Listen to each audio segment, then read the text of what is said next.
This is the TechLink Weekly Podcast, episode number 4, recorded Saturday, February 22nd, 2014.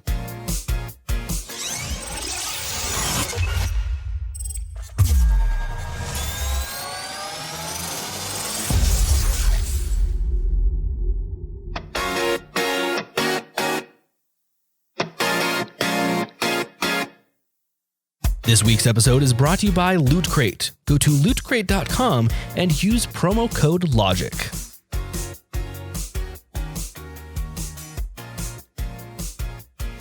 Hey, and a good Saturday afternoon to you. My name is Creighton Miller, and this is the TechLink Weekly Podcast, where we take the week's top stories, wrap them all up for you in one nice short podcast. This week, it's all about the internet. Well, I guess we always talk about the internet on this podcast, but we're talking about the internet, the companies that bring you the internet. It's all about them this week. Their huge revelations, their huge downfalls, their huge problems that everybody seems to be having, no matter who you're with. We're going to kind of dive deeper into all of those issues that have come up recently in the past week, starting off with Time Warner Cable. You know, cable companies just love to price gouge you no matter what, because they deserve more money from you for, well, no issues whatsoever. And this first story comes from the DSLRreports.com, saying Time Warner is raising its rates again, adding a broadcast TV fee. And I say broadcast TV fee in quotes because, you know, it's a broadcast TV fee, or aka a fee which we can charge you more money to bring more income with. This is a $2.25 fee. Time Warner Cable claims that it's for their streaming television services. This fee will help pay and make maintenance for it. But you would think when people are paying such high prices for internet nowadays that, well, wouldn't it pay for itself? Most people are paying 50, 60, even 100, 200 bucks for internet per month from these big cable providers. And, you know, we'll get to, you know, what it costs to transfer data over data lines in a little bit later of this podcast. But I really wanted to talk about, you know, all of these bills, all of these, you know, fees that everybody tries to tack on just to, you know, raise the price and raise their profits even more. And I think it's getting into the ridiculous range now. Sure, I mean, you could add a fee or two where, you know, it'd be great for, you know, maintenance, or maybe if you were renting a router or something like that. Fine, I get it. But just these little fees everywhere that you can get, it just racks up to basically just free money for them and nothing in return for you. Most of these fees that you get nowadays from these companies, you know, you get nothing in return for paying these fees. I mean, looking at this fee structure right now from Time Warner Cable, they've got fees such as just using the guide, having an additional outlet for watching television service, activating that service, leasing a modem, the guide on the additional outlet, the guide on the primary outlet, you know, additional set-top boxes. You have all of these different fees ranging from 1 to about 10 to 20 bucks. And depending on your setup, you can be paying a lot of extra fees for not a lot of value in return. And that's why people are a lot starting to turn to these smaller municipal internet services. In Seattle, if you live in downtown Seattle or downtown Bellevue in one of the high rises, you are one of the lucky ones who you're actually able to get municipal-based services, not Comcast, not AT&T, not Verizon, not any of the big ISPs. They're small, local, one-off ISPs offering gigabit speeds, 100 megabit speeds, or gigabit speeds for reasonable, and I say reasonable prices. I mean, from $50 a month, you can get gigabit speeds. I was looking at some high rises in downtown Seattle offer that, and that's amazing because that's what we wish we could have here. And apparently, well, we can't have it. So let's take a look, we're talking about these municipalities for internet services. And when you think about municipal internet services, there's one coming to mind right now. It's turning more into a global municipal internet service starting in the US, and that is Google Fiber. And that is because Google Fiber this week announced 9 places where it'll be expanding out its service. So those include Portland, San Jose, California, Phoenix, Arizona, Salt Lake City, Utah, San Antonio, Texas, Nashville, Tennessee, Atlanta, Georgia, Charlotte. Is that Charlotte, North Carolina, and Raleigh, Durham, North Carolina are the main ones that Google is looking at right now to expand. They haven't said that they're going to come to these places, but they say that they're going to be on their top lists for expanding out as soon as they get the better funding for them to be able to continue to expand. And what it looks like is Google isn't trying to go for the major metropolis areas. They're kind of going more for the little suburbs, and I can see why they're doing this. Google is new to the internet service provider range, and I say new to the internet service provider range, and I mean consumer range. I mean, of course, they've created these huge data centers with giant data pipes serving you your daily search results, your daily YouTube video watching, which is great. But, these small municipal data is, something new to them. So they're kind of sticking their foot in nice and light. They don't want to go to a major metropolis and, suffer some huge failures because they were trying to scale up way too fast. They're starting small and working their way up. As you know, they offer $70 a month for gigabit speeds. And if you want to get TV on that as well, it's $120 a month. I would pay $120 a month for gigabit internet and TV. That seems like a great deal, and I don't know why you wouldn't do that. And, if Google sets the trend for you can profit off of this much for the person in their home while still adequately providing internet service for them, that's fantastic. And that's what we all want to see. Maybe there'll be a trend out there, kind of a following trend of maybe we can lower some prices, still create some good profit margins. But then again, you kind of got to think these big companies, they don't care about how much you pay. They only care about how much money they're raking in every quarter so that they can post a profit, say, hey, we're making tons more money this time. And it just sucks because the consumer is the one who suffers from these huge, profit margins. Great. Comcast has a huge profit margin, but what are they doing to that to bring you better speeds? What are they doing to that to bring you better service, to expand their service, to make it even better? Well, the truth is they're not doing a lot, and that's what really sucks about that. And that's why, these smaller municipal places is something that we kind of have to look at and even probably back here in the coming future if stuff like this Comcast Time Warner cable goes into play with them merging. Well, then we could see something unravel gigantically with smaller municipal internet services being a huge hit in these areas, and that's where ISPs won't really hate it. Still talking about internet here, let's move to a different type of internet. Mobile internet, aka LTE internet. Where do you think the US ranks? Do we rank first? Do we rank last? The truth is, we rank second to last with 4G data speeds in the US. That is horrible.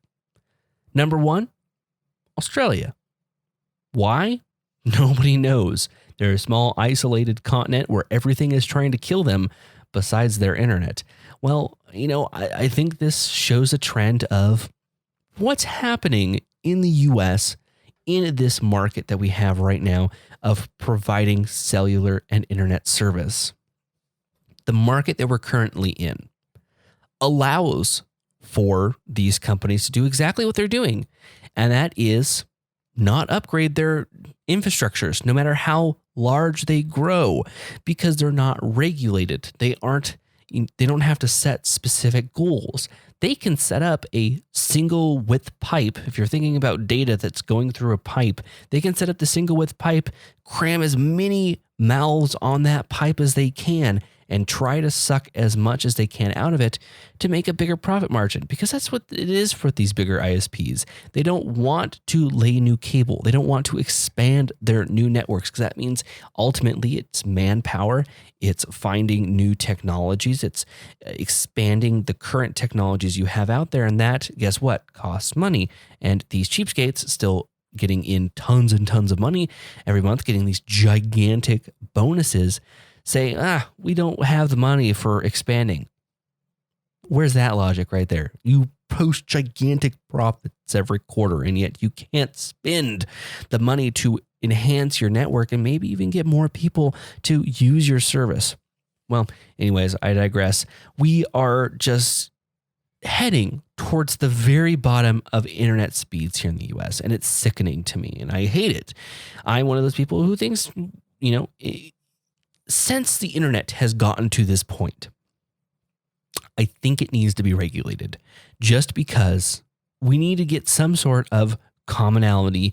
We need to get some sort of, we need internet, and it's a basic human right. It's basically nowadays a basic human right. That's how most people learn. That's how most people connect with people, learn about other countries, learn about specific information. It's a huge hub for anything and everything knowledge-wise. And it's turning into a human right now, because we deserve the right to learn what's happening out there in the world. We have the right to learn all of this stuff, but if it's on subpar internet, how fun is it? We're going to be really. But I digress once again, back to something else that's not internet related. We'll get back to it looks like one more thing internet related, and that will be at the very end. And it's kind of a cool thing. It's about how much it really costs to send data, but we'll get there in a minute. But to our listeners, do any of you guys go to the University of Maryland? Well, if you do, you're in a bit of a pickle right now.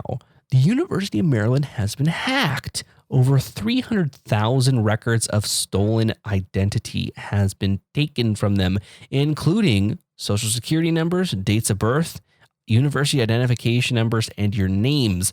So, if you happen to have your information taken by, if it was in the University of Maryland's stuff, well, you should probably look at monitoring your credit, being able to be on the lookout of, what's happening there. And, hopefully you will not get your identity stolen, because that's some of the basic information right there that can get your identity stolen. Social security number, date of birth, and your name.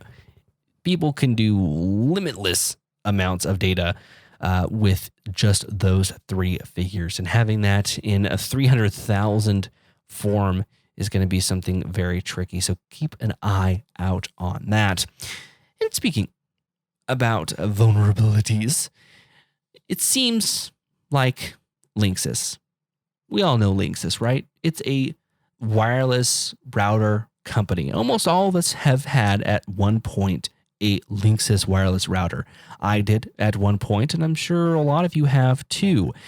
But be wary. Apparently, some specific models of Linksys routers have been targeted by malware, essentially opening up your router to botnets, allowing it to join a botnet and start using it to attack, wherever it is.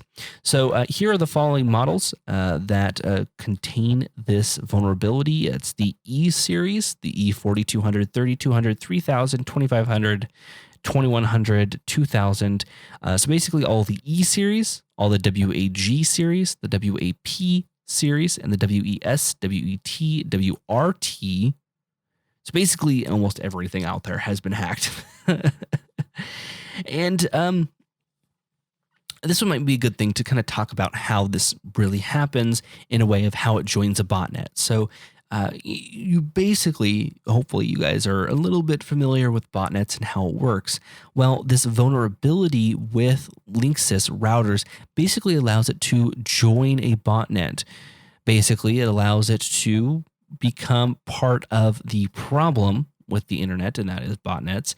And the instructor of these botnets can basically say, go attack this website. And all of the individual clients in this botnet, whether it's an affected server, a hosted server of botnets, whatever it is, it allows it to control. And then when it controls, they can put limitless commands, whether it's a command to ping the server repeatedly, which could overload it, whether it's to send errorless packets, which will double and basically cause the server to become overwhelmed with data. It could cause, router failures on the enterprise end. So, just like we have routers at home, the internet has routers as well, which route all of our data. And if these big routers go down, well, the internet basically goes down, and they can use these botnets to take down even those big ones. I believe one of the big ones recently was actually Google was taken down with a big botnet, as well as I think Cloudflare as well. So if you have a Linksys router, you might want to make sure that you keep it safe from being a part of a botnet. You can read more with the link down below in the show notes if you want to learn more about how to protect yourself from that. Now, let's move on to a subject that I like, and that's aviation. The new jets of the future, we've already seen, are having evolving interiors, evolving ways of thinking when it comes to the interiors of these planes. We've seen a big change, especially with the windows of these planes. Yeah, you heard me right. I said windows. For example, with the new Boeing 787 aircraft, there is no longer a physical shade that you pull up and down. It's a button that will gradually darken the window. And it's very nice because it allows the window to be very large, to be able to see out of it. Even though it's basically in the turned off position, you can still kind of see out of it. So you still have, you can kind of look and see, oh, where are we? Are we over the Pacific Ocean? Are we, over land? Where are we? You can still see that while it doesn't let light in, which I think is completely awesome. But there's an even bigger evolution to this about to hit the market right now. And I guess I should preface this by talking about one of the most vulnerable parts of an aircraft. I'll give you a couple seconds while I take a drink of water to think of what the most vulnerable part of an aircraft is. Got it? No? Well, here's the answer. They're the windows. In early aircraft, the windows had square fittings. So it was basically a perfect square that went into these windows. What tended to happen was that stress cracks, started to form with these windows right there at those sharp corners of the squares of the windows. They caused actually quite a few planes to crash during the early age of aviation, where these big jets started to pop up. These jets that were more continental jets. They flew long distances, had pressurized interiors.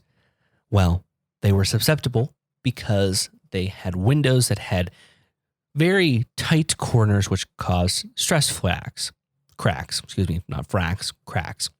And that was changed pretty quickly by the introduction of these more rounded out windows, allowing for a distributed point of stress. There's no one single point of stress that can be stressed out so much that it causes stress fracks. Now, trust me, it can still happen, yes, but they're minor and you can pick up on it easily. Whereas these corners were very violent and quick to form. Well, now back to the story. Where's the evolution there? The evolution there is to not have a window at all. Yeah, you heard me right. Not have a window at all, but yet still be able to see outside. And how will this happen? Well, with a very common thing. That is a camera. One of the biggest things that we've all seen is, windows kind of limit us because they're the weakest points of a plane. But if we can get rid of that, we can make planes stronger, have them fly farther, have them fly higher. And the concept to eradicate Windows has come in the form of Spike Aerospace's S-512 supersonic jet, which has no windows, but yet uses cameras to project a long, fluid image of what's outside the cabin walls without actually having to see it for yourself. Basically very simple. You face a camera outside. It's a pretty wide angle lens. And then you have a very long screen that goes about in the same spot of where the window would be. And then it would just project an image. And that's it. You'd be able to see the sunset, the sunrise. You'd be able to interact with it, as best as you can from an airplane at, 40,000 feet. But you get the picture there, right? Well, I think this is, a plausible way of where aviation is going. We want to create faster jets, but we also want to create jets that carry more people more efficiently. And if we get rid of these windows, who knows? We might open up a door to, these giant advances in aviation. But I guess we'll have to see. And, we'll have to see, how, it evolves throughout the aviation industry. Well, great. Moving on from aviation, let's talk about the internet. But this time, it's not really about the internet. It's about a product and service on the internet. And that service is none other than DuckDuckGo. It advertises itself as the alternative to Google that doesn't track your data, that doesn't even store your data as well. A lot of people are very security conscious, and they don't want their search data to be archived. They don't want suggestions to them based on their search activity because that suggests in some sort of way that their privacy has been compromised. So in walks DuckDuckGo, the very simple search engine bound to keep your privacy and not keep any of its data. It's a very interesting company. People are actually starting to flock to this. Heads over bounds of people are starting to come to DuckDuckGo and use it within a 3-month period. Their daily search requests went from a little bit under 2 million queries to over 4 million queries in less than 28 days. That was a 500% increase. Why, you may ask? Well, you got to look at when this was taken. This data was taken July 13th through January 14. And between that date, we had a lot of the Snowden cases released, showing how the NSA is providing and sucking off of our data. So what do? Dun dun. These people have now flocked to DuckDuckGo to save their searches, to save what they're searching for, to keep it away from Google's prying eyes and to not have it tracked at all, which is very interesting because I think it's a great idea for a company to keep, don't keep. Basically, the objective of the company is to not keep any data whatsoever, just to provide raw search experiences. And I like that. I like being able to keep just a raw search experience instead of having to fiddle with being able to have this more saturated, personalized search engine, which certainly doesn't do the best all the time. And yes, I'm looking at you, Google. Moving on, though, second to last story, let's talk about Facebook. Facebook just made a gigantic purchase the other day, just yesterday, in fact. And that was Facebook buying WhatsApp. Yeah, that iOS app called WhatsApp. They bought them for $19 billion. It's billion with a B. They bought them for that much because of one simple fact: their user base. Over a small 4-year period, the user base, active user base of growth, more than doubled what Facebook achieved. In the first 4 years of Facebook, they had 145 million active people. WhatsApp, in its first 4 years, had 419. That's a huge number. Now you might be asking, what is WhatsApp? WhatsApp is an alternative to text messaging. An alternative in the fact that it doesn't really text message, it just uses the internet to create conversations. And you can use this application to chat with family, friends, send photos, videos, what have you.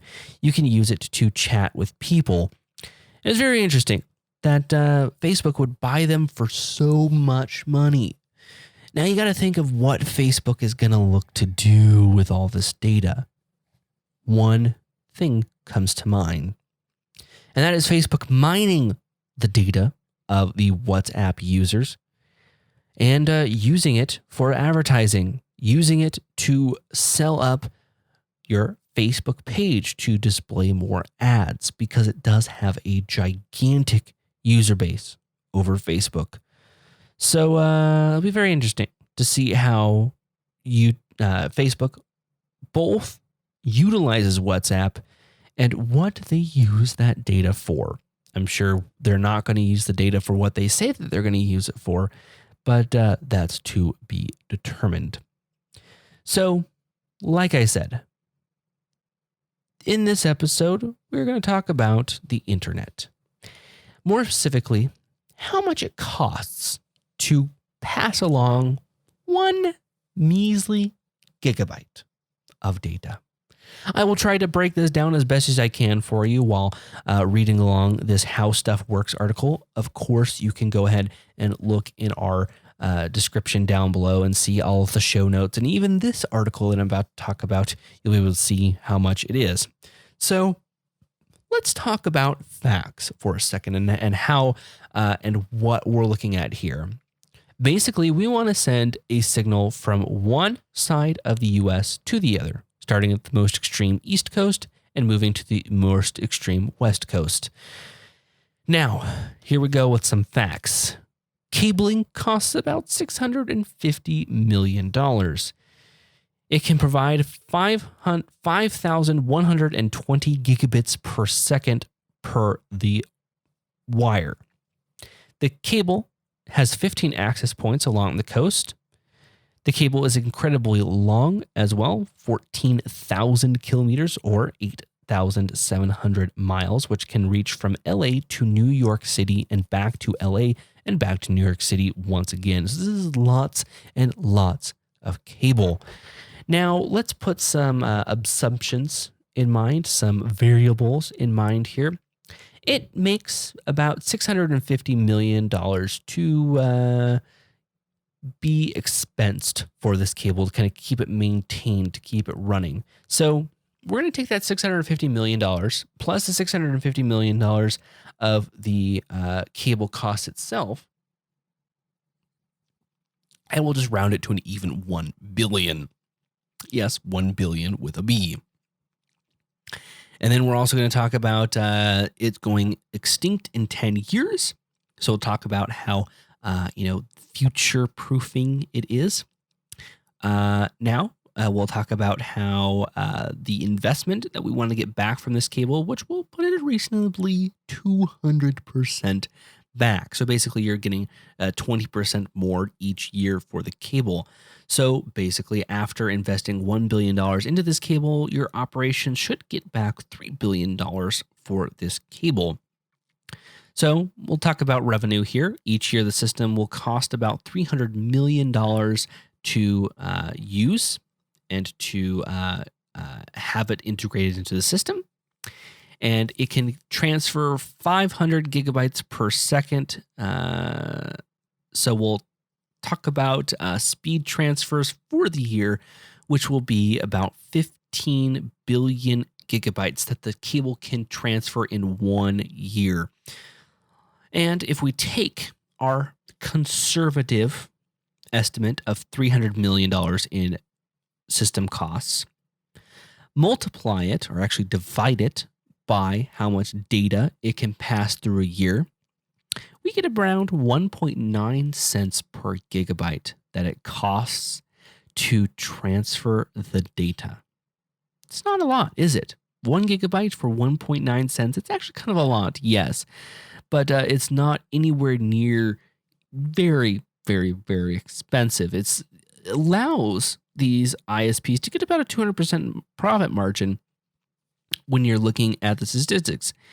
Now, there's a lot more data here that we can go into, so we can maybe talk about it, maybe not. I mean, I want to leave it open for you guys to discuss as well, but I want to talk about what the point is of this article.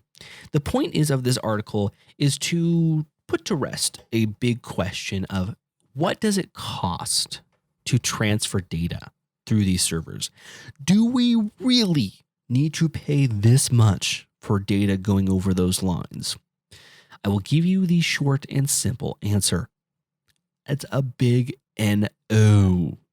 No, it should not be costing more than $100 for a measly 25, maybe 50 megs of data. We should be able to get faster speeds, and these ISPs still make a healthy, let's say healthy, profit per year, which doesn't seem to be happening nowadays because all we see now is more and more fees being tacked on to anything and everything we have. So keep that in mind when you're looking for internet and you maybe see a municipal internet in your area. You might want to change your mind about using it over going with a bigger carrier. Well, I'm always open to hearing your guys' comments. You guys can go to the LogicLounge.com article where it houses this podcast. It houses the show notes. It houses the download links and the links off to the iTunes feed as well. So if you'd like to join in on the conversation, go ahead and join the comment section of that article. I'd like to thank you guys for listening. Be sure to subscribe to us on iTunes, to visit LogicLounge.com, and to be great because you guys listening to this podcast are awesome. So without further ado, I'd like to thank you guys so much for listening. We will see you guys next week for another Tech Link Weekly.